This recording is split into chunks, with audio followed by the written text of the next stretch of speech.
get back just to start.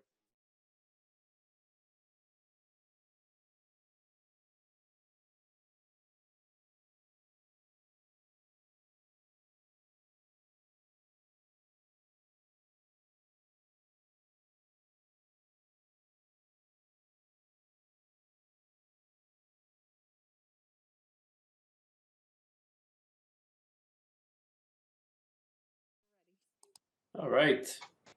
Happy Monday. Welcome to February 8th, the West Hartford Pedestrian and Bicycle Commission meeting. My name is Daniel Johnson, Chair of the Commission. So first, we'll take attendance, see who's here today.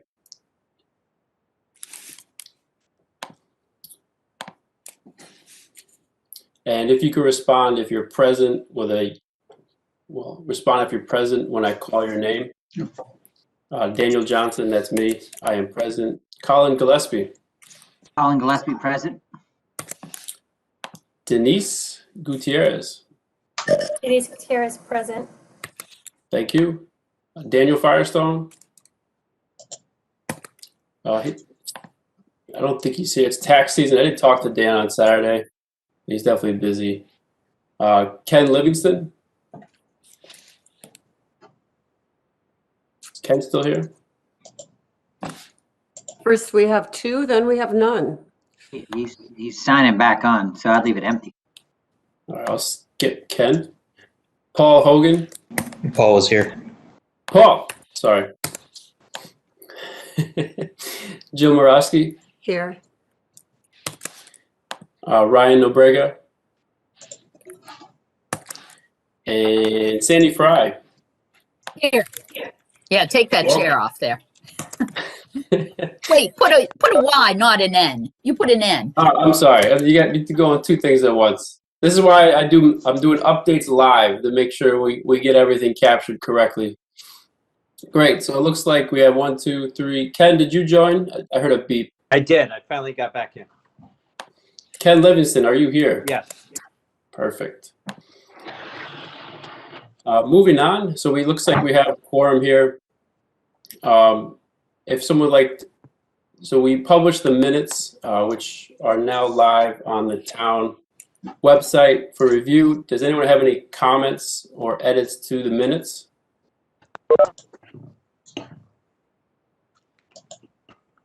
The silence means no. No. Cool. Would someone like to set a motion to approve the minutes? Or actually, I can do a roll call on this one.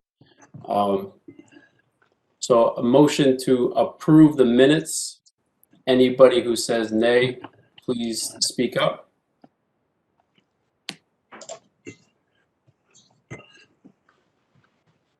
All right, motion to approve at 7:06 p.m. and with no rejections to the minutes or edits. Does that work for the commission?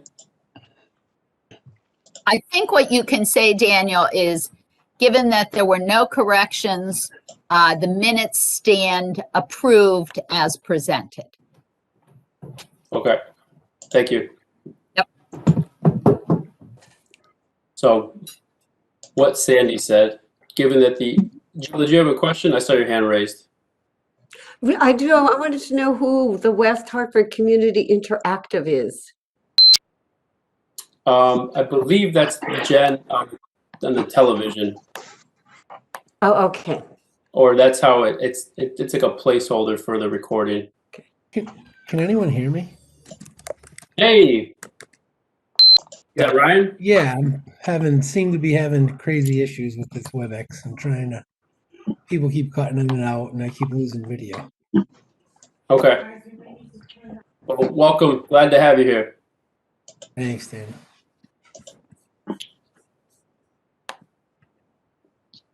All right. So the minutes were approved with no edits. So moving on to old business. So I sent an email out, updates on roadways and trail projects. Open this up. Did anyone have any questions related on the updates? So on a high level, we can move through these just to give you a brief summary of what's going on. So this is a meeting I had with Dwayne Martin on February 2nd, 2021. The street list is intersections listed as highest volume street first. So the intersection of Farmington Ave and Mountain Road. Public Works has not completed this work yet. What they're doing is installing a sign basically to notify, no right turn on red and help with pedestrian crossings at that area. Public Works has not completed it yet. There's a bracket issue. It's on back order. Some of the parts. Fern Street Bridge project. Bridge is still waiting. So they're still waiting for state permit. Feedback from the town. Sidewalk gap, Holbrook Road and Mountain Road. Contractors will be performing this work spring 2021. So this is an interesting section of Fern Street heading west. So right before you get to Mountain Road, there is no sidewalk. It's around a pretty tricky bend as well. So installing the sidewalk will definitely enhance the pedestrian flow right there. There's also a bus stop at the end of that intersection, so much needed. LaSalle Road, Dwayne mentioned people are complaining about the back-end angle parking more now in the wintertime. Oh, what just happened here? Myself, I drove through LaSalle. Right when we had that snow, they put all the snow in the center of the lane, which really made it tricky for back-end angle parking. Right now, the town is not making any changes. They're monitoring the situation. It is expected they'll assume outdoor dining in the spring 2021.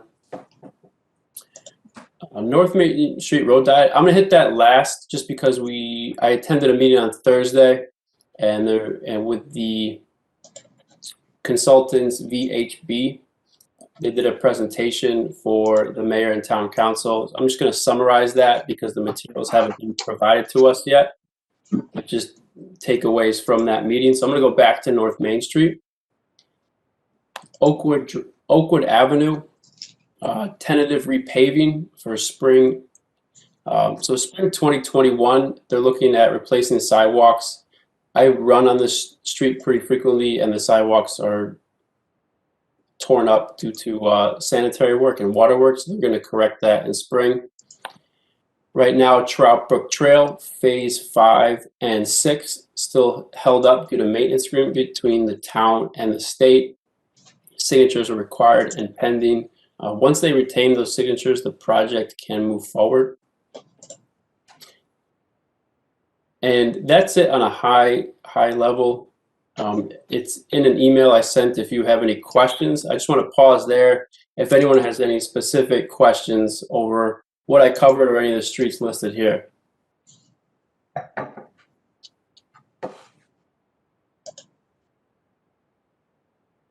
Okay. So North Main Street, did somebody have a question? Okay. North Main Street Road Diet. So again, this update was on February 2nd. The first concept plan from consultants was received. The consultants are VHB, V as in Victor, H as in Harry, B as in Bravo. They presented to the town during a community planning and economic development meeting. I attended that meeting. As an awareness, the North Main Street project is still active. This is a February 3rd update, but the contractor paused construction due to recent weather pattern. And I want to recap this meeting that happened on the 4th last week. So the consultants overall, they're going to complete their the concept plan. So it's a PowerPoint with a slide showing each section of North Main Street. From what I took from the meeting overall, they are, they support they propose that this the road diet is implemented with a minimum of 6 months trial period. And those are the two main parts of the presentation that I took away.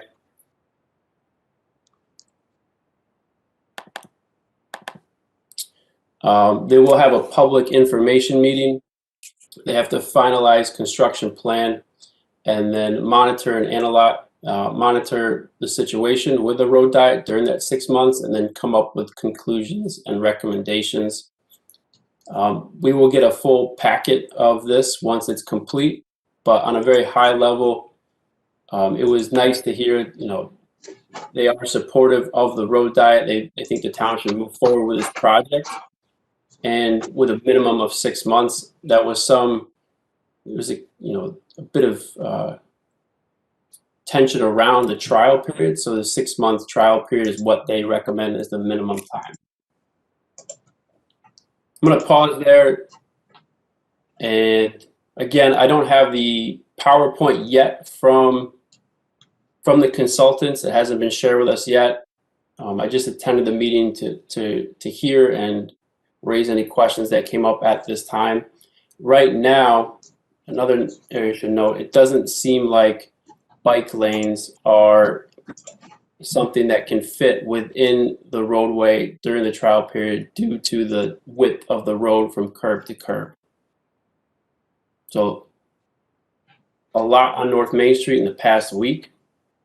And I want to open it up for everyone to, if you have any questions or things we should connect with VHB. Daniel, Yep. I think what I had understood all along with the road diet plan was that bike lanes were not going to be marked because that became sort of a controversial item. But I thought there were going to be 5-foot shoulders. So I'm kind of curious why they didn't have the 5 feet. I think it's a 40-foot road. So we were assuming, I think the earlier work, and Ken might remember this, I think it was 3 10-foot lanes. Is it 40 foot or is it 44? So what came into way, and again, I don't have the slide to share for this, right? But what came into presentation was they have the roadway and that center turn lane, left turn only turn lane, which is, I guess, has a term called twiddle. Ken nods on that one. Recommended width is 14 feet. They're reducing that to 12 feet. They don't want to go any less than 12 feet because, it gets really narrow for a motorist to navigate. And then it's with the 10-foot travel lanes, but it only leaves 4 feet majority of North Main Street. There's a few pockets that would have 5 feet, but it wouldn't run 5 feet for at least 3/4 of North Main Street. Daniel, this is Ken. I guess the question, Sandy, I think it's a great question you're asking. Given that we're the Pedestrian and Bicycle Advisory Commission, can we be shown and give some perspective on the actual concept plans before they become final? It seems to be appropriate for our commission to be given an advanced actual preview of the plans. Yeah, there's going to be a public information hearing. So they're going to take feedback at that time. Right now, it was a draft concept to be presented to town council. So I don't have anything to share so far as material to provide comment on, other than what I was able to attend. I snuck that screenshot just to make sure I can capture things, but I don't want to use that as this is material information that we can make action on. Yeah, I guess I'm saying I think it'd be appropriate for us to receive the information prior to the public information meeting, where, we're an advisory group to the town and have technical expertise. I think we should make a request to see it ahead of time. Yeah, I would agree with that Okay. we have a little different standing. The town asks us about roads that they're repaving, they shared with us the trail design before that went to public meetings. So I think it would be consistent with how they do things. Okay. Anyone else? I think we should probably make will we make a motion to request from the town the draft proposal, or that could just be something I follow up with directly with Dwayne and the consultants? I would say you can follow up directly with Okay. them. That, you know, it's a simple request, so probably doesn't need formal. But if everybody else thinks it should be formal, I'm fine with that.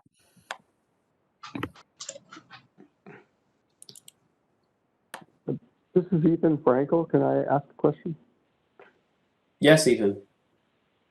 Well, for one thing, I guess I feel like I'm disappointed that I didn't realize that there was this meeting, and I don't know whether it would have been open to me or not, but I would have loved to have been at that meeting since I've been involved in every other meeting for this project. And yeah, the original discussion was all under the assumption was that we'd have 5-foot lanes on the side. I do understand what they're saying with where a 10-foot lane in the middle might be a real kind of a squeeze for people who are making lefts or rights. I don't know enough about that to be an expert, but that was all that was ever discussed in the initial findings from the first organization that did it. So I'm just surprised about that, but I would love for everybody to be aware of what's going on with these meetings and you know, maybe I should be following the town website better or something, and it's my responsibility, but we really would have liked to have known what was going on with that. So I guess I don't have a question. I just been concerned about it sounds like we're down to 4-foot shoulders on the side, which is better than 2 inches, but not the same as 5 feet. Right, and Ethan, I'll take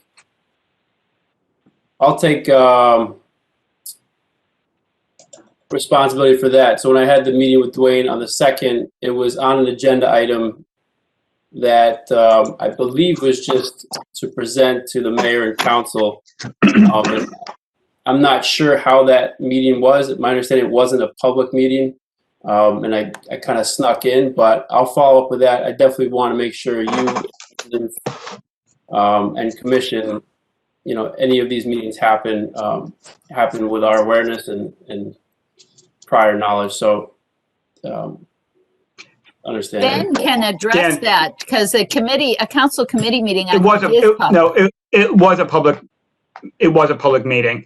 I did not attend it. You know, we split up community planning and physical services. So that used to be my committee. It now got merged in with economic development. And I did not attend it. But it would have been, the agenda would have been published. Okay. But certainly, I mean, I missed it too. I'm looking at and just to Ethan's point, I'm actually looking on my other screen to try to find some of the original plans. I know we never talked about it as being a bike lane. I mean, pretty much from near the beginning. And emphasize pedestrian safety generally. Obviously, it'll be better off with that protections. I'm trying to look through old documents to see whether or not there was a size. I don't remember them being as big. But I'm still looking through some old stuff, and if I can find anything, I'll bring it up. I would think Ken would probably recollect that one of the probably the most accepted of the choices was going to be 3 10-foot travel lanes and 2 5-foot shoulders, and there was never any discussion about the center lane being too small. Yeah, I'm trying to. I'm looking at one right now that does have the 5 foot. Now, was that with, I just want to make sure, was that with VHP, the consultants, or is Yeah, that? no, I'm actually looking at the CROG study, which was the first big study of it from 2016.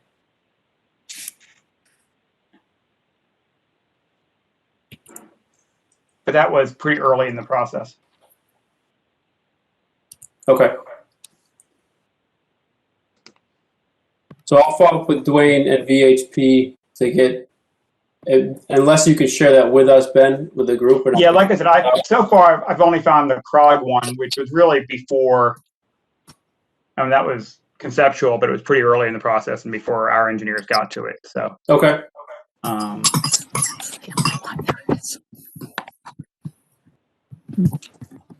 Ethan and Sandy and Ken, I just want to make sure I align next steps for me to take with what we want to get done. So you mind just recapping just to make sure we capture that? Oh, that, whoops, I think I'm muted. Wait a minute.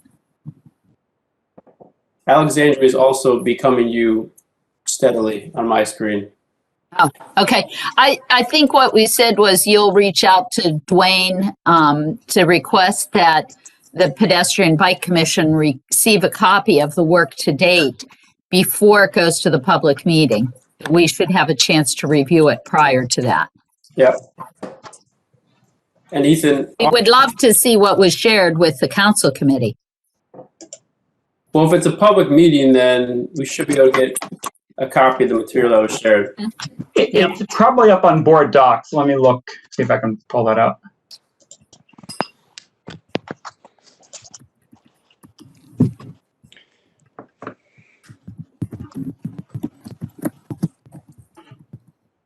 I mean, I would even say maybe it's, I guess they're not doing an advisory committee for the project, so it,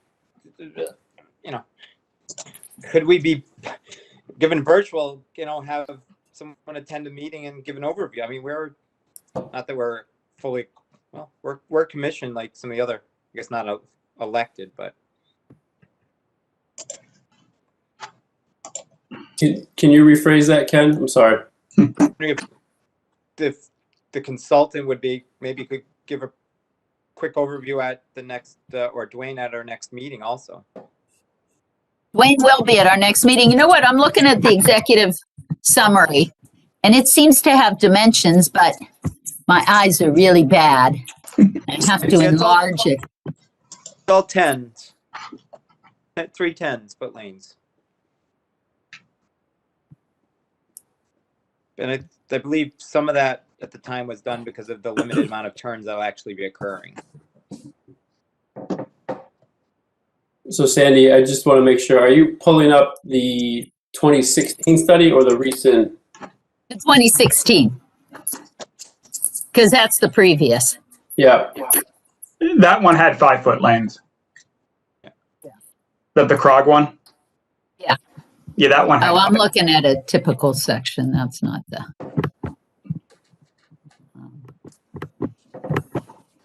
Yeah, I really think that was the last one that was, since then the town's been talking about doing the road diet trial.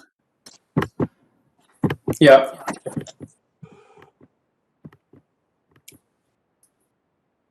All right, well, what I'll do is when I get that, I'll forward it to, to the commission, Ethan, you as well, anybody else who would like a copy. Again, my apologies for not understanding how that meeting was set up, that it was a public meeting. I did not know that. So next time going forward, I will share that with the group just to make sure if you're able to attend, you can do that.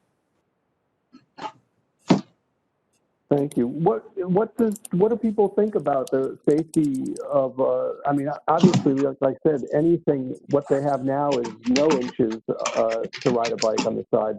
4 feet seems like this tremendous luxury. But what's the general thought about the safety of a 4-foot shoulder to ride a bike on? It's something that I know that I agree that we never tried to call it a bike lane because of all the blowback we were getting from the public when they wanted to, have bike lanes. So we were just going with, let's just be happy with a 5-foot shoulder. So I'm just wondering what the general feeling is about a 4-foot lane, shoulder to ride in. To me, it seems luxurious, but it does. But by the book, I don't know what that's considered. Yeah, you wouldn't mark it as a bike lane. You'd want to have 5 feet next to a curb. So I think we would discourage marking that as a bike lane. Mountain Road has like 2 feet, right? Mountain Road has like 1 or 2 feet. Yeah, we wouldn't recommend they mark those. Yet they have it marked as a bike lane on Mountain Road. I think I'm correct about that. That was done a long time ago, prior to Dwayne becoming town engineer. I think they try to stick to the standards more. Okay. So what I took from that meeting was the 10-foot center turn lane would be really tight if you're trying to go against oncoming traffic. So they're really concerned about bringing it to 10 feet.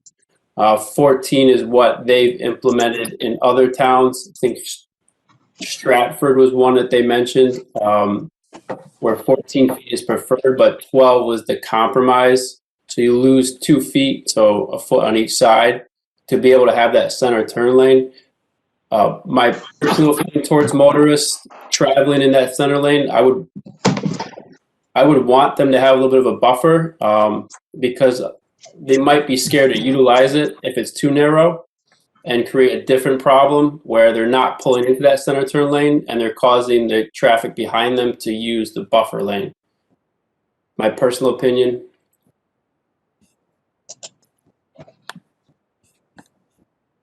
I had a conversation with Tony. This is Ethan Frankel again. Tony Chirolis was talking about Hartford, and Sandy can speak to this, and it might have been mentioned before that there is a concern, at least on a road like Wethersfield Avenue, where they did this, where people were using the turn lane as a passing lane, and it was causing big problems, like someone being killed, I think. But I don't see us having that problem on Main Street, because I don't think people are driving as much like maniacs as they might drive on Wethersfield Avenue. But the other thing is that most of the driveways are seldom going to have someone turning. It's going to be now and then someone's going to be turning into a driveway. But I don't know if there's any concern from the professionals about people using the middle lane as a passing lane. That came up.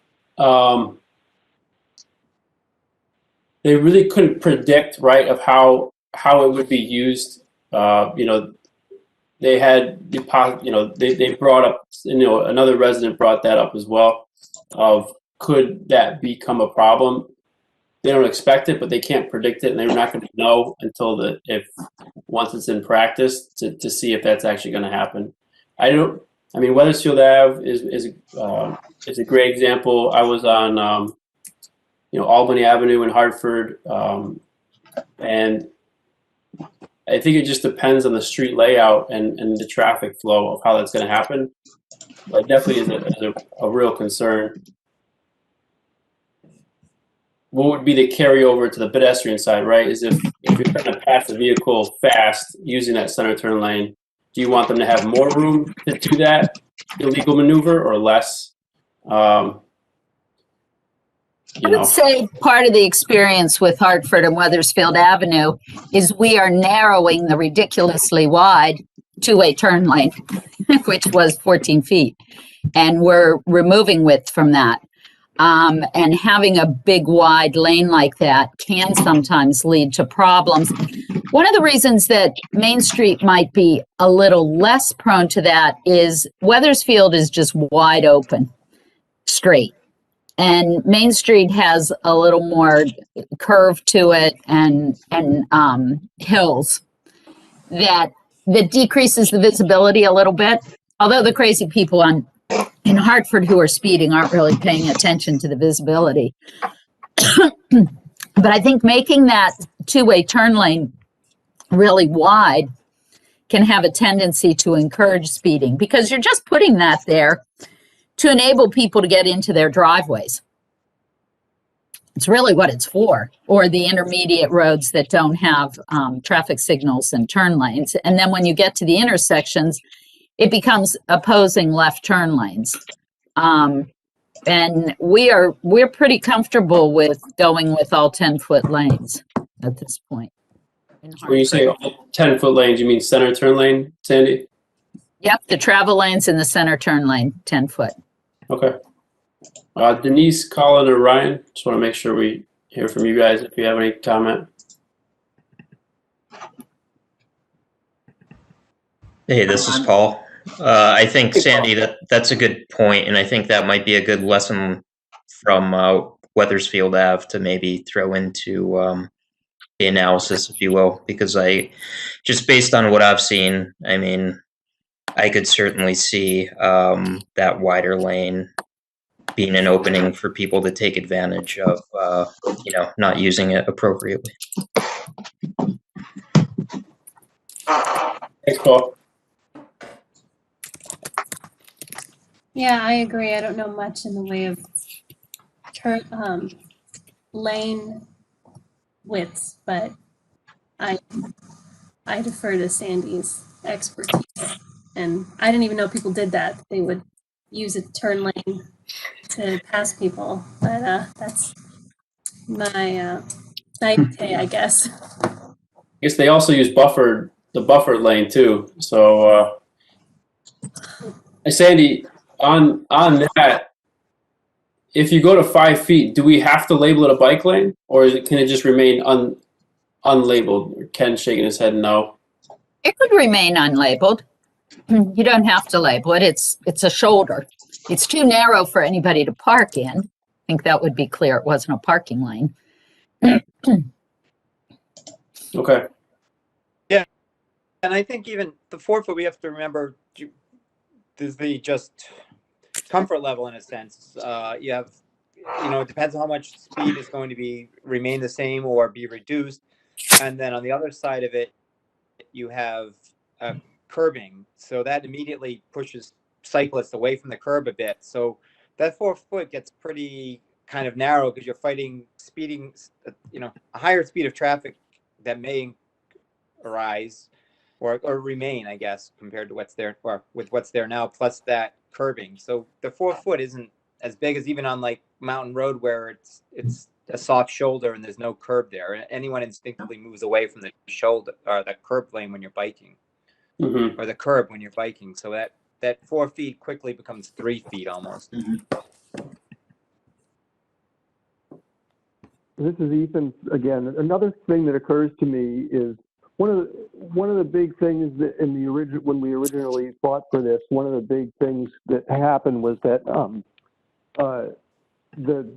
at the time deputy police chief had the concern, which I think was unfounded, but he was concerned about emergency vehicles getting through there, and I think with the 5 foot lane, it gave quite a bit of room for cars to pull over and an emergency vehicle be able to use part of the 10-foot lane plus a little bit of the turning lane to be able to easily get by. And I thought that concern was ridiculous. But nevertheless, the town at that time did have that concern. So I'm wondering maybe if the West Hartford is no longer having that concern, and so they don't care whether the shoulders are 4 feet or 5 feet. I mean, personally, I don't think it matters for that reason, but it was a big deal. That was one of their big reasons for shooting the thing down in 2017. Yeah, it didn't come up at the meeting on Thursday at all. Yeah, it was McHugh on the town that who sort of put a dent in the whole thing by that concern, which, again, I thought was ridiculous. But yeah. Okay. Well, I'll follow up with Dwayne to get a copy of the materials to share with the group, and other people on the call. That way we can take a look at it, provide comments before the public information meeting. Is there anything else that we want to follow up with related to that? There are some items we can use later in the agenda that pull to the road diet, particularly the Connecticut DOT pedestrian strategy. So we're going to cover a little bit more North Main Street later in the meeting today. I'm going to move on to the next item.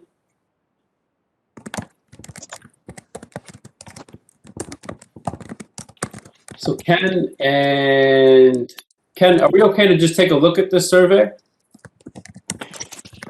Yeah, I don't think it's it hasn't changed since I'm losing. Actually, I wasn't on the last call on last month because I was away. But the survey has basically remained the same. That's been there. There were a few comments from Todd to make some tweaks. When I so distributing the survey, that link, I spoke to Todd, left me a voicemail today. He is going to be developing a press release, working with Matt Hart, and then use the variety of town channels to distribute it.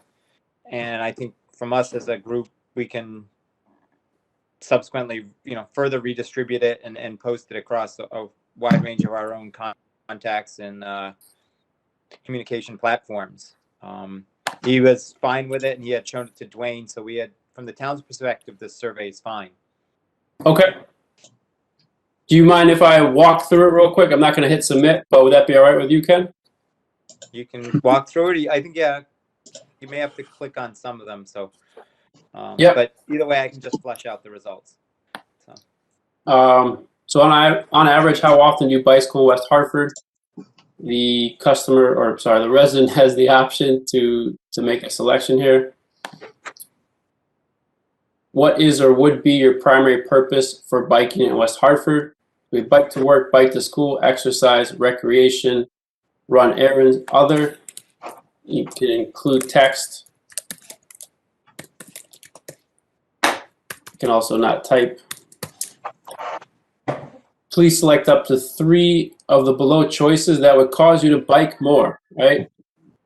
Here we're trying to determine what a resident would do differently, and it causes them to increase their bicycle usage.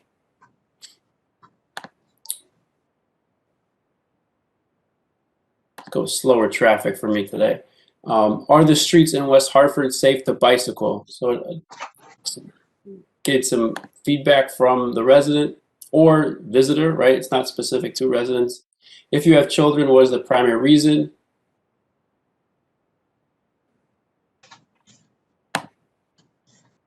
Do you feel West Hartford does enough to improve the conditions for people who want to bike within the town? I really like this space you guys have here to specify.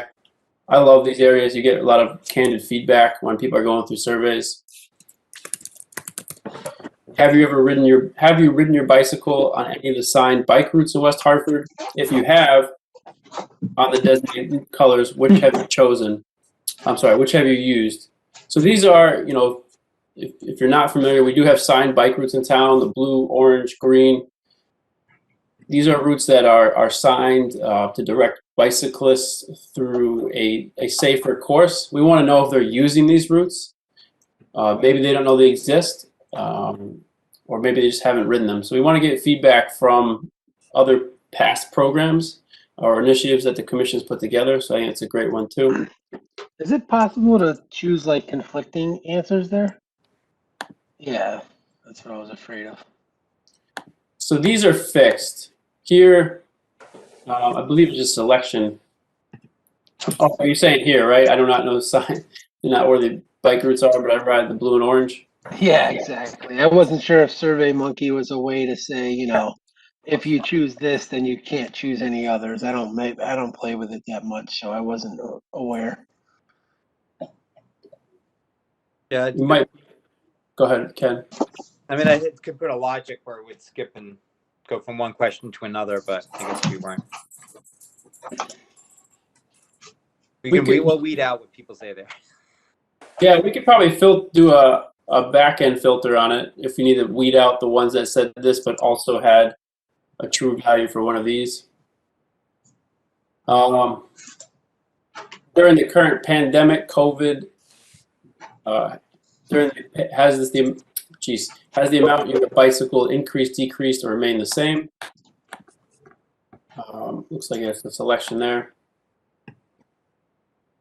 Overall, please rate your perception of the safety of bicycle riding in West Hartford.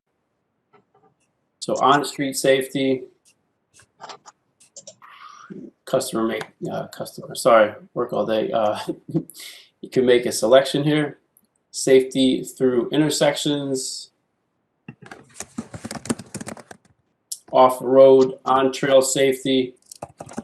My favorite. Are there any specific streets you feel extremely unsafe? A nice text area there. We have a slider here. How comfortable are you walking on the streets near your home?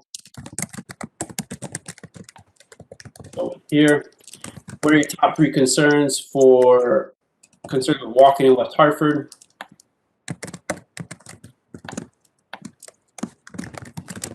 So Ken, I don't know if you can update this one. Oh, whoops. Okay, yeah, I can see that. I can deal with that. Thanks. What are your reasons for walking? And it looks like I need a comment. And one of the things I noted in both those, some people walk for work, and that'll come out in the comments. Because they could be a male person, or on the cycling, they could also be riding for work because they're delivery people. That'll come out in the comments, but I just thought of it as an interesting. Yeah. It's not walk too. It's a good point, Colin. Is there a way to add on that number 12, like one of the others, so we could get someone could type something in case? That's what we're saying. Yeah, we're saying to definitely add a comment on. Okay, right. Thanks. Thanks, Paul. Thanks, Colin. Ken, looks like you're making updates in real time, right? Trying to. Okay. And I'm going to try and fly through it and see if we can get to that last page. This has been great. I'm glad we can work through this as a team. Last page. Do you have any additional comments or questions for the commission? What is your home zip code? This is not restricted to residents. We want visitors. We want feedback from everybody that uses the town infrastructure. Age, gender identification, and if you work, please select the town or city where you work.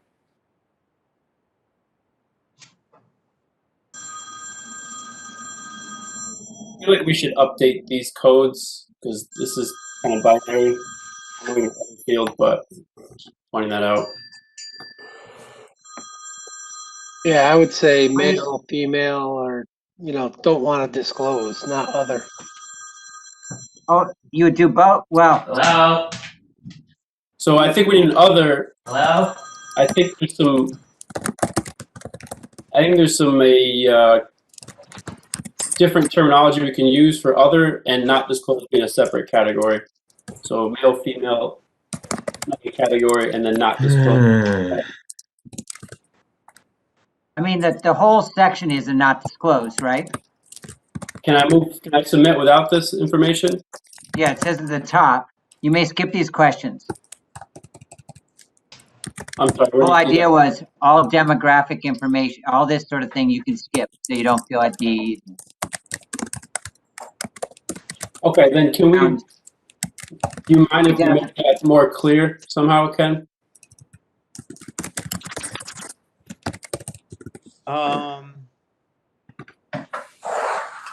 I mean, I can put it in bold, I guess, if you want to. Yeah, I mean, we spent some time talking about how if this is an area people are uncomfortable with, we don't want them to skip the whole survey or get out. So, of course, we want that to be as clear as possible.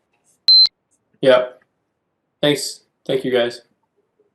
The thing so I know someone's making a comment on all the different identifications. A lot of us have worked in different types of surveys. I mean, you could just have the easiest might be, if you go back to the question on gender, well, whatever the question was, with which gender, could you just, oh, I can't do it. You could just have a square. You could just have them, they have to write in. Because it'd be very difficult for us to put every one. And so maybe the only answer is to put a square. Prefer not to answer, and then a square for comment. All right, Jill, we can't hear you. You're speaking. I was going to ask if Jill could provide some insight. Thanks, Jill. Rarely do I get told to speak up. When we think about survey design, we think about why you're asking about gender. And one response is we really need to know all the genders in town that use bikes and roads. Another way to look at it is, do we need to know gender at all? Is this something we just keep putting on? Here's the reason that at least I was one who wanted. I'd like to understand how representative this is if someone chooses to answer the question. If they don't want to answer the question, that's understandable. So you want to zip codes are representable, age is represent. We could find that no one's answering from any of these, and so yeah, that's one answer. Now, well, that won't guarantee a representative temple. Give you a hint if there's an over. Can't guarantee it. You can't guarantee it. But all these questions have that issue. Yeah. The age, the zip code, every one of them has. Yeah, I think the zip code is just going to tell us about money, but I think the age does give us a little bit of information about how we might, if everyone that's walking is over 60, that's good information for people to design really, crosswalks. Right? I mean, the reason, as I said, if anybody agrees with me, it's interesting to know, even just for the survey, if most of the people who answer it happen to be of one gender, then it sort of tells who's representing, who wants to speak up in this town. Yeah. Or it's about the fact that males are the bicyclists, or that there's so many different things that are important to understand representation. If we didn't do that, we wouldn't think about how many females are on the Senate. We wouldn't think about, there's so many different ways to look at this. Right. I don't know if we want to jump into necessarily, like, we want to know the details, right? But what details do we want to know that we should take action on? I think Ryan Nobreg in the comments says there are many different gender identities, including male, female, transgender, gender neutral, non-binary, agender, pangender, gender queer, two-spirit, third gender, and all, none, or a combination of these. I personally like, if you're going to ask a question, you should give all the options that are available, so they can move past it. But I don't think we should restrict it to male, female, other. But we've said we wouldn't. We'd either do a comment box to change it to just a comment box. Okay. With what gender do you identify, by which gender do you identify, or however is the best way to say that, just have a box. But because if you put 16, you're going to leave out the 17. Ryan, do you mind commenting? Would you be open? I think we're making it really hard. I don't see why male, female, other with the blank for people to put what their other is, why that's not sufficient. Well, people I want to be conscientious of everyone, and maybe we leave it as a comment box, and we can collect that information based on that. And even if we had 500 responses, it'll be pretty easy to sort through who wrote male, who wrote female, and pick apart the other ones if we need to. And just leave it at a comment box. I'd agree. If we don't want to list it out, then I'd leave a comment box too. I mean, I personally have some friends that, would, for what it's worth, would get offended. They're like, oh, they put male, female, other. Well, I don't, associate to any of those, and I want to put what I want, and they'd probably be upset that there wasn't the choice. So maybe just a comment box to let people write in whatever they want. But doesn't other give you the opportunity to write in? We're just, like, we're recognizing that many, many people identify as male or female, and then there are many people who identify in a variety of other ways, and we're giving them each an opportunity to answer. So my concern is prioritizing male, female, when as a commission, we're pushing for change, we're pushing for future generation improvements. And to me, it kind of falls in line with that personally. I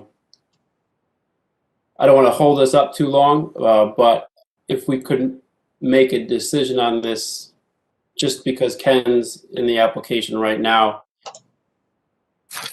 Is there any downside risk to just having the open box? Unless you got 10,000 applications, I'm sorry, unless you got a really high volume, I don't imagine it being too difficult to piece that out if we needed that information for something.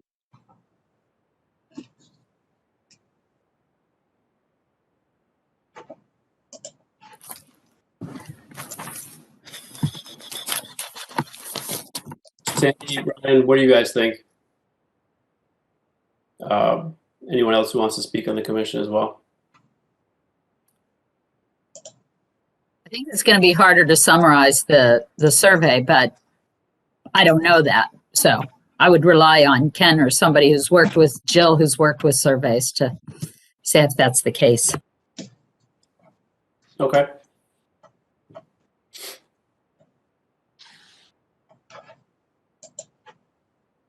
Jill, I don't know if you're talking on mute or. No, I'm not.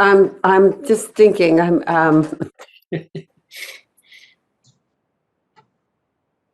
Ken, do you have some thoughts? I mean, historically, you're not saying that's right, but we've generally found male, female, and some other category that we choose or giving a range being very helpful. Only in a sense, and it is, historical. I think you would say there's sometimes different responses that you can analyze from a male perspective, from a female, but obviously at the same time, much of this is changing, and how you do that or appropriateness of doing that is, I'm not the best one to answer that. I defer to you, Jill, but we have found there's different responses, and it's been insightful even at that most basic level, but I understand there's also concerns about doing it that way. So in my thoughts, I just want to follow up on Colin. Representative sampling is not the same as representative governance. They're very different things. And I guess the real root question is, does it make a difference to our planning if all males answer it or if all females? And some people would say yes, right? But I do think that, Daniel has a good idea. Just, what gender do you identify with? It's a simple question. I think it matters from let's just go really simple and say all females answer and say, I don't feel safe while walking the streets. And then all male answers and say, I feel safe. Well, what's going on there? What's the difference? Why do men feel safe and women don't? What can we do to, alleviate that? So I think it's important to have it. I'm just not sure how to put it on there. But would you think that your concerns, which I think are quite legitimate, would be resolved by just saying what gender do you identify with, and which person can say I'm genderqueer? I'm perfectly fine with a box, and they can type it in. Yeah. Yeah, that's what I agree with. Colin, Denise, Paul. Yes. You might get some people saying none. Just be prepared. Yeah. Well, but that's actually accurate. Yep. Right. Actually. So that's something too.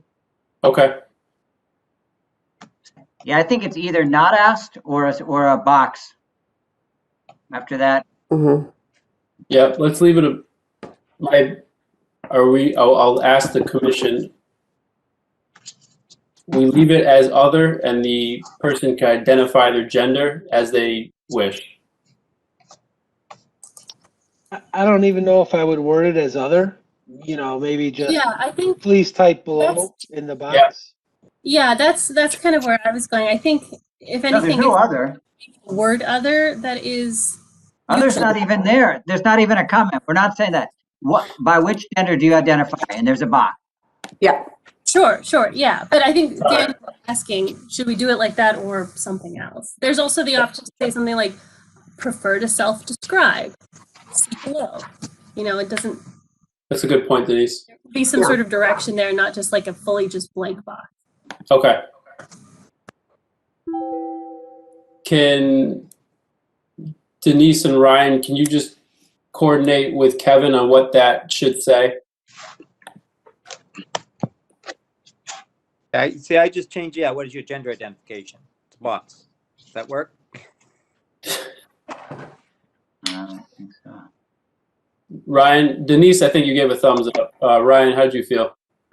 Or was that a no, Denise? That was a thumbs up? Okay. Ryan, on the screen, I don't know if you can see the screen. I see it. Okay. Yeah, I think I'm good with that. Great. Thank you, guys. Thank you, Ken. Thank you all for that discussion. I know it's not right on the front of the commission, but I think it's an important thing as we try to present to the town that we want to have everyone's interest in mind. So thank you. Thanks for sharing, Ken. So let me exit out of here. So next, Jill, and I don't think Alan's on, so I could take the lead a little bit and defer to you. But we have bicycle parking prioritization. This is something that Jill and Alan are working on to install new bike facilities within town where there's currently not on state property. Jill, do you want to talk about this a little bit?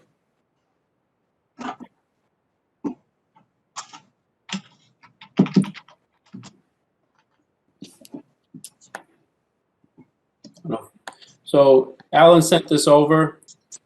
I thought it was a little more fun as an interactive map than a line item agenda. But what they have here is they break it down by town bike parking on streets, other bike parking open to public, bike parking on town facilities, and then it drops down to proposed town parking additions. So if I get rid of some of these items, we're left with the current proposal. I want to hear from the commission, and again, open discussion, right? So this isn't something that was sent to the town. These are the top 10. So we want to talk about these, maybe areas that we missed. And these are, again, town parking additions, so it has to be on town property.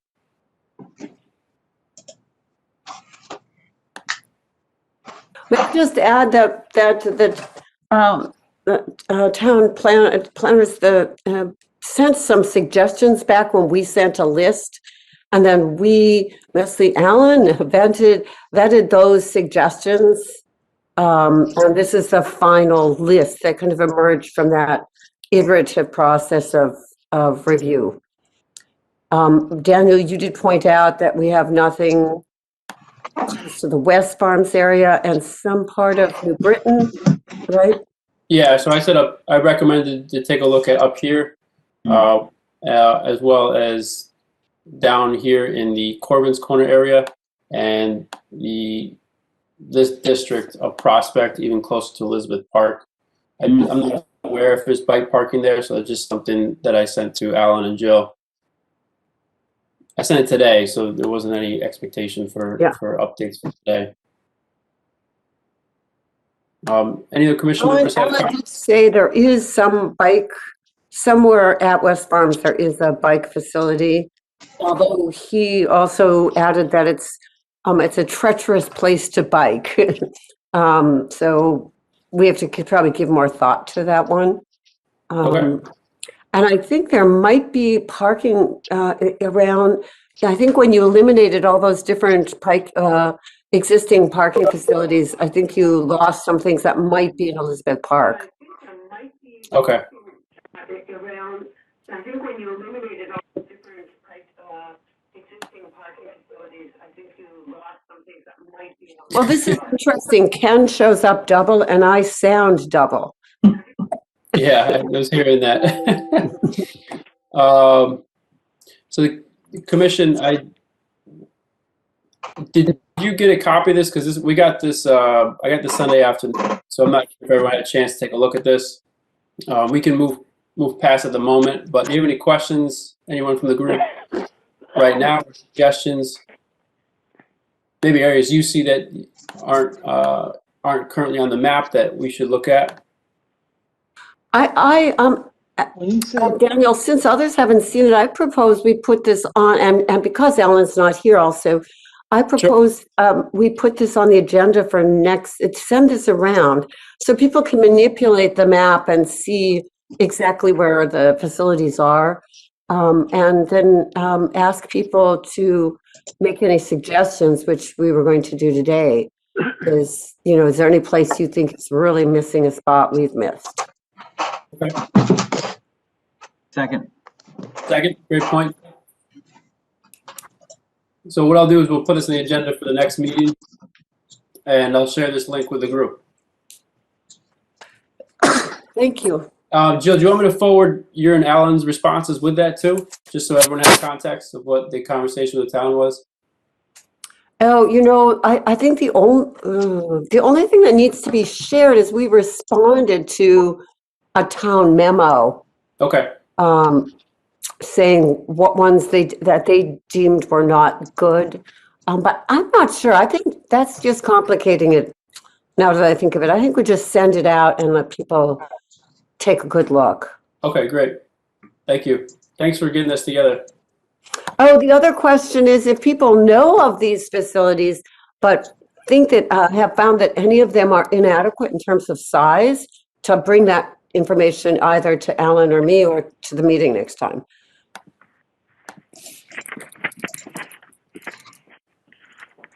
Okay.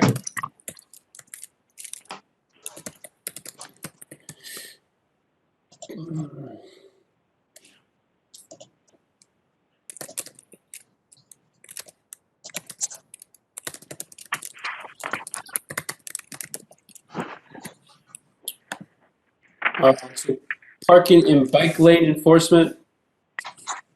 This is myself, Paul Hogan, Denise, and David Beers. We did not have a chance to connect over the past month. So we're working with that. We also included Jay Stange to that discussion. I think it's going to happen tomorrow afternoon, but the intent here is to look at enforcement for parking and bike lanes. So I don't have an update. Paul, did you have anything else to add? It's going to happen tomorrow afternoon. Sorry. No. Sandy, I actually have a question for you. Do you have, I remember at some point there was a document with some survey results that the town had incorporated as an addendum to the Pocd. Is that something that you are aware of and have available? You mean the implementation document?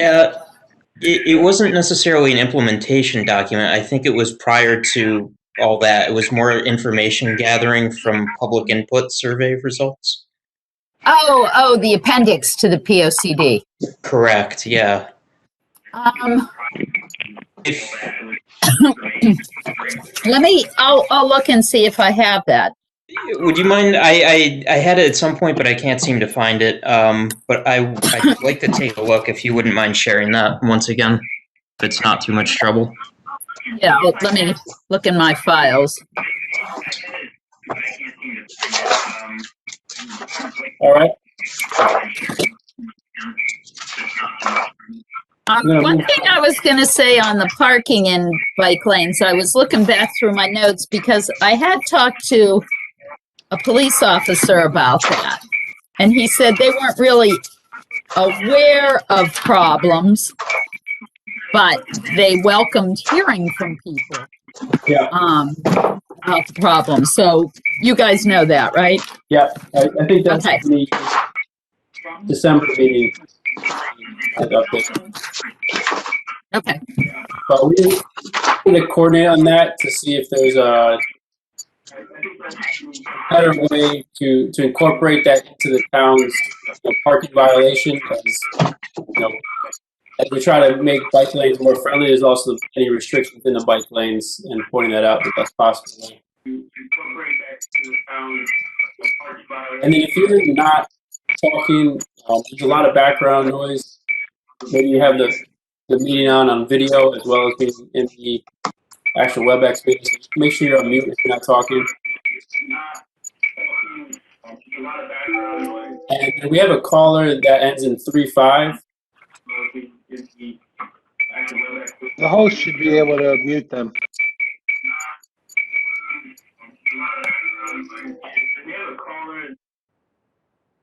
Thank you. All right. Do we need to get that person's name, or is that a no, Sandy? Issue them a citation. I don't know why, but Sandy is hopping around people's different videos. Is anybody else seeing that, or is it just me? What are you seeing? On my screen, you were taking over Alexandria's video. Now you're taking over Colin on my screen. No, I'm staying right in my box on my screen. I would not overstep my bounds. I trust you. All right, let me pick back up. It's 8:10. So let's let me go share. I don't think we have any town staff in attendance to provide any updates. Ben mentioned he was here to attend. Ben, did you have anything you want to include for the committee? No, I mean, just on the couple of points. I'll check it. I'll look into the report you were talking about. I was able to pull up the committee agenda, and I did not see that report listed on board docs. Yeah. But we should be able to get that for you if Dwayne can't let me know. I want to see it too. I know it came up in the minutes. Previously, we did pass the accessory dwelling unit ordinance. So that is now in effect. If you're interested or know any builders, start making plans. We did, I can't remember where, there was a discussion about enforcement on the bike lanes, and I can't tell you where I heard it, but I did hear that some enforcement will start up again in the spring. It was noted, and I think there's an issue of, sort of taking things slowly on it, but that definitely is known as an issue. If you come across that email, do you mind forwarding it to us? Yeah, there was no email. Like I said, it came up in a meeting. You're talking about the on the road diet? On parking and bike lanes, I think you just. Yeah, like I said, it wasn't an email. It came up in some conversation. Okay. But I know it's been talked about. Sure. Thank you. Anything else, Ben? No, nothing else. All right. I know I put you on the spot, so thanks. Yeah, that's okay. Moving on to new business. PowerPoint has these really fun templates, so I apologize. I went a little wild early this morning. So the Connecticut DOT Comprehensive Pedestrian Strategy. This came out January, and let's see, how do I get slideshow? Play for current. Oh,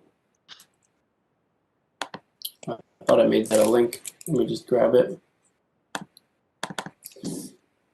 So the Connecticut DOT came out with a comprehensive pedestrian safety strategy, January 2021. If you have not had a chance to read this, I definitely recommend jumping into it. There's a lot of items in here. I think, I tried pulling out some key pieces. What it does is it says, the DOT, they use 2009 to 2019 as the decade to track the increase. They go back and discuss, it's a 53% increase from 2009 to 2019. The focus on the Connecticut DOT is to bring pedestrian deaths to zero across the state. And with that, there's a number of elements that they're calling to be introduced: speed, crosswalk intersection, public awareness, education, and integrated safety program. You know, these are pretty well known to us as a group. You know, your likelihood of a fatality, given the speed limit, 20, 30, and 40 miles per hour. I'm going to breeze through a little bit, but pedestrians, this statistic stuck out to me probably the most, right? So pedestrians represent 17% of all traffic deaths, but they're only involved in 1.2% of crashes. And that's a really scary comparison, in my opinion. In response, so this is the strategy solutions, which gets a lot more interesting. Legislation to allow municipalities to set speed limits on municipally owned roads. Legislation to allow the creation of pedestrian safety zones in community centers. Before and after studies of the effectiveness, a speed management training program, and a study to identify opportunities to lower traffic speeds on state routes in center communities. And they give a lot of freedom to the town. So not freedom, but they give a lot of you know, I guess power to the town to set speed limits within this strategy. So a municipality can set a speed limit lower than 25 miles per hour if an engineering study indicates the lower amount is justified. Moving farther down to this page, Connecticut DOT could establish pedestrian safety zones in community centers on state-owned roads, provided they follow the same procedures as cited above. This makes me think of Ethan's area, Bishop's Corner, speed management plans and training. They're to sample 5 to 10 communities, centers. So David Kozak provided me this. You know, he said this came out. He sent me an email. He wants us to follow up with DOT to see if we can be included in this sample of either 5 to 10 community centers served by state roadways. And, you know, it goes into improved crosswalks. There's another area I really want to make sure we get to is road diets. So road diets are an effective calming pedestrian safety technique. A feasibility, and they get into even state roadways. A feasibility assessment for road diets on state roadways is currently ongoing. Makes me think of Albany Avenue, makes me think of New Britain Avenue, and then public awareness and training. So there's a lot packed in here.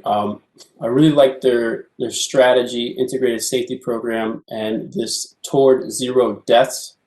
Connecticut will adopt US DOT's toward zero death policy that sets a long-term goal of reducing traffic fatalities to zero. And you can find more information on this highlighted area here. Is there any low-hanging fruit in this report? There's a lot. And the only problem with low-hanging fruit, if you try to get a lot of it, it's like there's too much. You can't actually grab any of it because there's too much. But it'd be interesting to prioritize any low-hanging fruit, even when we're thinking about priorities this year. If it's statistically backed up, that it's something that will have an effect, that would be a neat thing to get out of that strategy.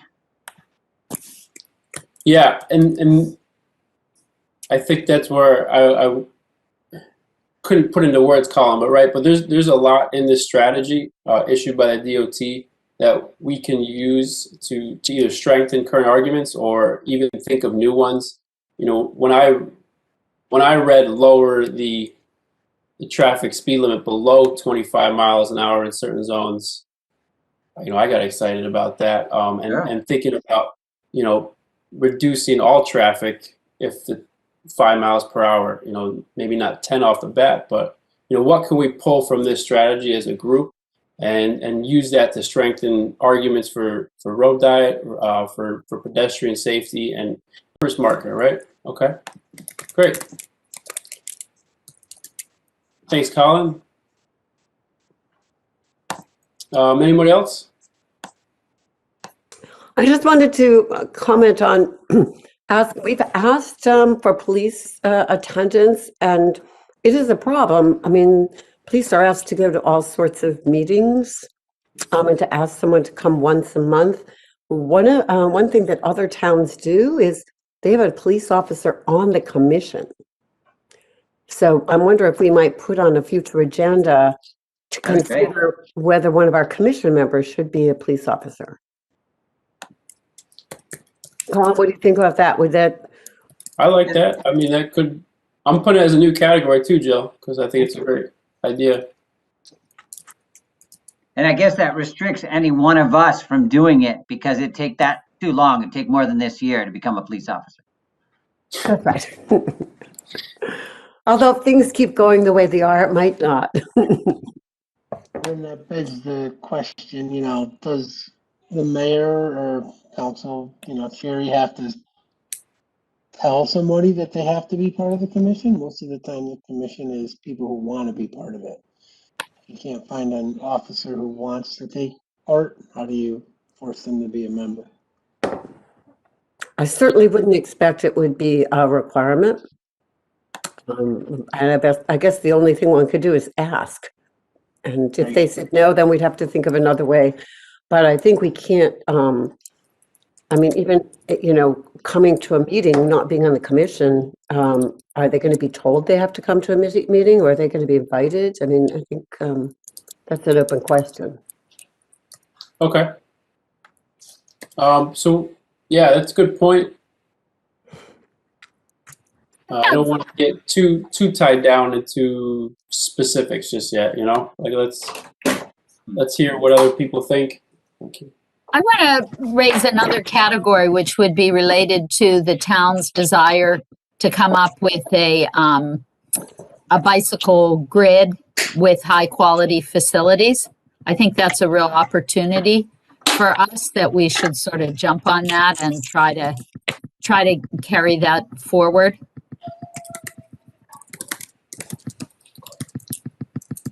Yeah.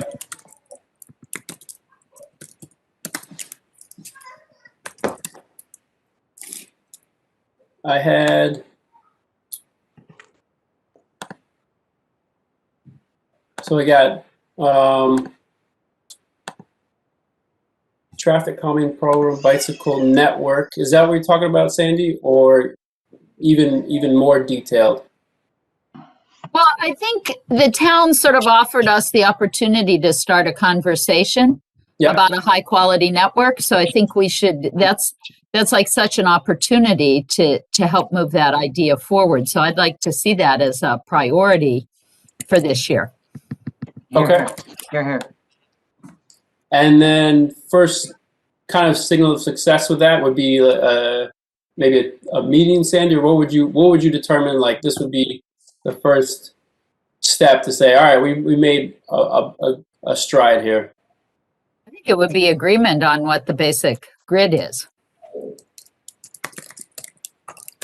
Yeah, and I know we talked about it last month, and you know, we all gave our opinions on the streets that we liked the most, and I think we landed on our next step was to give it to the town, right? So we should agree on what that letter or message is going to be, right? So I think that should be the very next step, right? Because didn't we come to an agreement last month?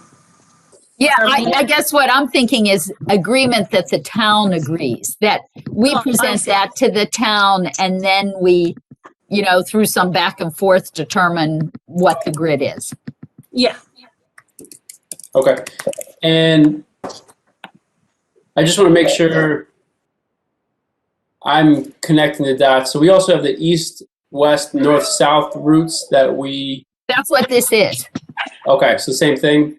Yeah. Or a part of that? Sorry, my son's not too happy at 8:30. Okay. And Sandy and Denise, ballpark when you want to see that agreement made? Again, we're just marking placeholders here, just trying to get some things down. It'll take a little bit. So I'd say if we accomplish that by June, we'd be in good shape. Okay. Yeah, What do I you was think, thinking the Denise? same thing. Yeah, I was thinking the same thing, like a couple of months. Okay. Yeah. Okay, thanks Denise, thanks Sandy. Paul, Ryan, I don't want to put you guys on the spot. It's open forum on this, so just want to make sure you're heard if you have anything to add at this time. No, I really like what's up there.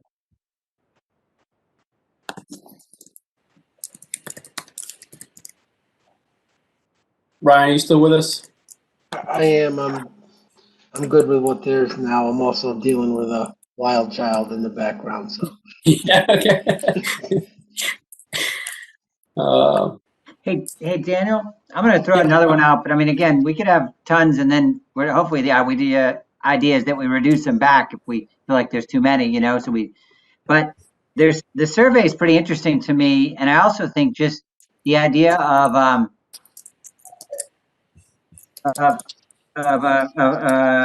sort of spreading our thought leadership through our forum, and so using the survey, you know, publishing the results, using the survey as a way to encourage, you know, bicycle and pedestrian ambassadorship, something like that. Somehow utilizing the survey, not just the results, but sometimes the survey is its own white paper. You know, it's its own, it's releasing it to the public so they go, oh my goodness, like it's a headline that says COVID increased bike use by XYZ. Do you know what I mean? I'm some way for the survey to become part of our messaging, thought leadership, awareness, because it's a content piece, as opposed to just us saying our saying, for us just having a plan. It's data. How do we leverage that as, you know, to further our mission? Yeah, and then do we have a target date for maybe so survey for resident visitors, do we have a target date of when this would be sent out, Ken? I know you're working with Todd on that, so I just want to put something down there so we can understand what we'd be planning as a group to get some feedback coming back. Yeah, I had let Todd know we were hoping to have this thing publicly released this week. I'm not sure if they'll make it for that, but I know Todd was working on that press release. So, and he said he was actually going to send me something over today. He may not have gotten to it. So I'm hoping have it open for about 3 weeks. Maybe we'll have some, if we can get this going, some preliminary information and results internally for us to look at the next meeting. Okay. And then we can decide So Ken, further insights. But in terms of just to, so you set yourself, God, you know, something we can hit. Do we feel like there'll be enough demand creation by then, like West Hartford News Out or whatever other methodologies they would have to get people to take? I would think so. I mean, from the town, last time we did it, from the town distributing it and then us blasting it out to our contact lists. I mean, awesome. Most people respond in that day, send out a reminder, get some news coverage, but. Cool. All right. You know, anyone else? I don't want to. It's 8:30, so I know I want to make sure we get reports from, you know, the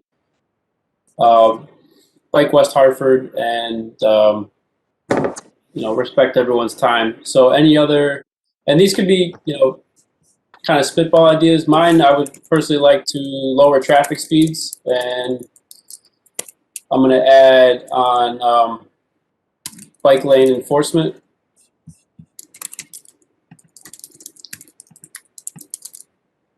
And I'm going to add one that Denise brought up and just caught my eye, would be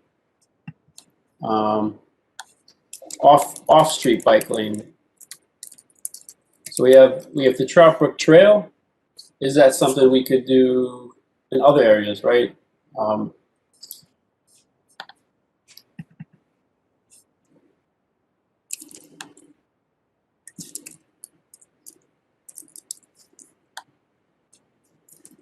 So I'll fill these in.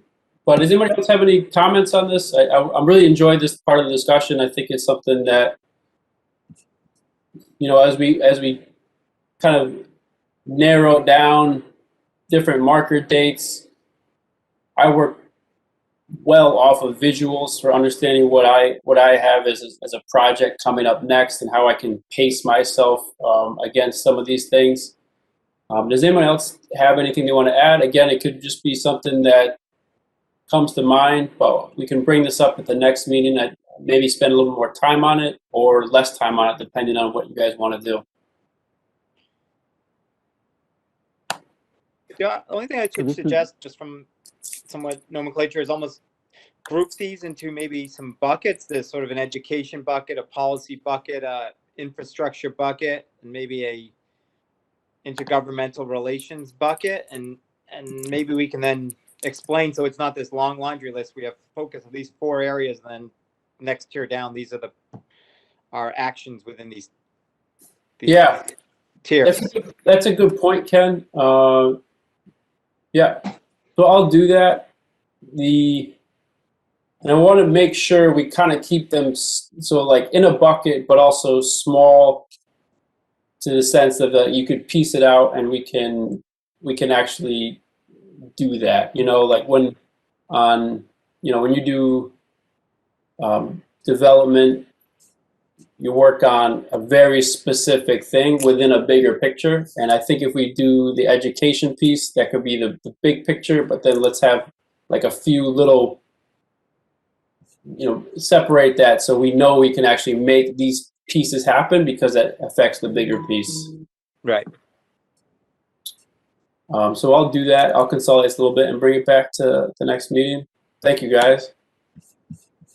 Complete Streets Report 2020. So it's 8:37. This was provided by Dwayne Thursday.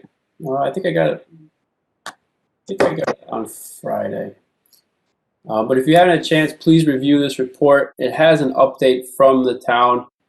I think I'm going to save any personal judgment until anyone has a chance to read through it. Does anyone have any feedback on this right now?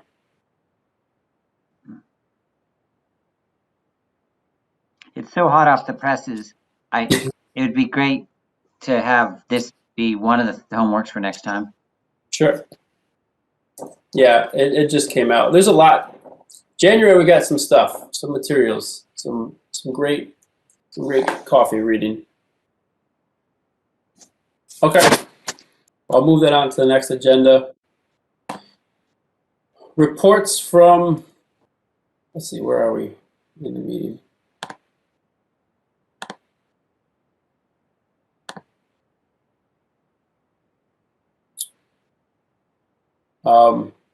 So note to myself, I did not leave any space for other business. If there's something else that wanted to be added to new business. And I'm also missing the northwest, east, south routes. So we did have a survey that I sent out just for the commission to take a look at. I'm going to summarize that. I sent a PDF. There's a couple people I haven't heard back from. Just want to make sure we get that to the town of these are proposals. That falls in line with Sandy and Denise for the bicycle facilities map. So I definitely want to get that to the town this month. So just keep an eye out for that so we can make sure we get them, relevant, what we feel as a commission as a whole, and next steps on that. So Ethan, I don't know if you're still on, if you want to provide an update on Bike West Hartford. Yeah, I'm here. Thanks. Let me try to stay under 60 seconds here because of where we are. So I just wanted to take your time. I wanted to remind everybody, because we had the discussion about North Main Street, the road diet, that we lost really an unbelievable powerhouse advocate for this project in Marielle and Thibodeau, and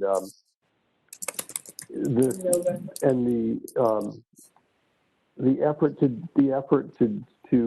do this was really all started by her and Pioneer, and really, she really put all the work in.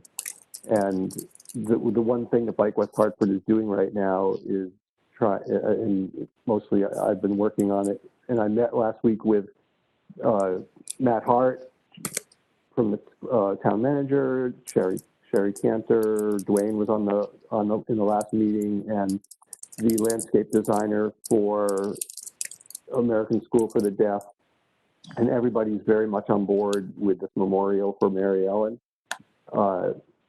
And it's exciting. It's maybe getting a little bit bigger than just a bench or something at ASD along North Main Street. Maybe it's going to have a little plantings and some pavers or something, but it's very nice, and it's wonderful, and it's heartwarming.